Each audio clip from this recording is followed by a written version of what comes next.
I would also like to state that there have been some elected members who have been openly criticizing and not really promoting the vaccination program.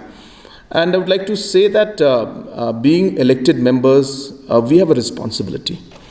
We have a responsibility to ensure that our people are protected.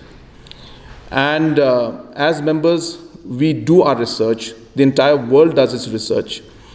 Evidence is very clear that vaccination is saving lives.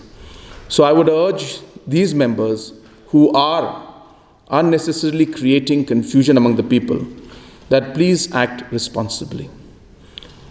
If you are irresponsible and if you are not taking interest in saving people's lives, then at least don't say anything that's going to discourage people from taking this vaccine.